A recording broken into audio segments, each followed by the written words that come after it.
तालुक्यातील दापक्याळ गावातील तलाव भरल्यामुळे रस्त्यावर पाणी साचले आहे आणि स्मशानभूमीकडे जाणारा रस्ता बंद झालेला आहे। ग्रामस्थांचे हाल चाललेले असून तर शेतकऱ्यांचा संताप वाढलेला आहे।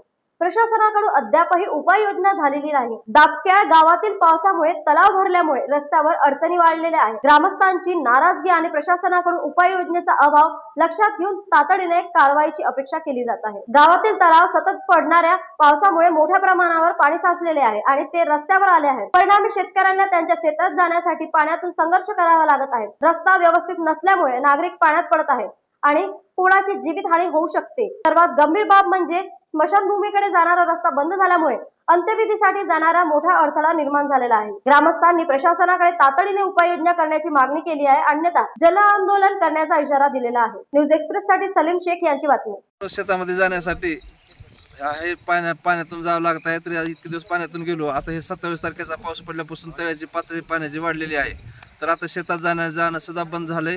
गावात जनावर आणले तर त्या जनावरांना चारा टाकायला सुद्धा आमच्या घरी चारा नाही। शेतातून आणल्याशिवाय चारा गावात येत नसते, तर शेतात जायची वाट बंद पडली आहे। तरी तात्काळ शेतकऱ्याला इथं पुलाची व्यवस्था करून शासनाने द्यावं, नाहीतर आम्ही तळ्याचा सांडवा आम्ही फोडून काढू।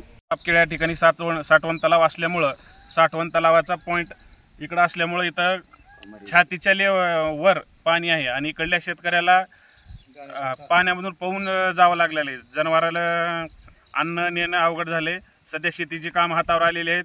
मूग उडीद यांच्या राशी करायचे आहेत, सोयाबीनचे आता लवकरच काम हातावर येणार आहेत, राशी करायची आहेत। आम्हाला जाता येणं झाले, तिकडल्या शेताचा पूर्ण संपर्कच तुटल्यासारखा झालेला आहे आणि हा रस्ता 10 ते 15 गावाला पुढे कनेक्ट होतो। आम्हाला तालुक्याचं ठिकाण पण या रस्त्यानं जवळ पडतं आणि या पाणी इथं थांबल्यामुळं आमचा तालुक्याशी संपर्क तुटलेला आहे आणि एखादा व्यक्ती जर मृत्यू जरी पावला तर या ठिकाणी 2 समाजाच्या अलग अलग 2 स्मशानभूमी आहेत।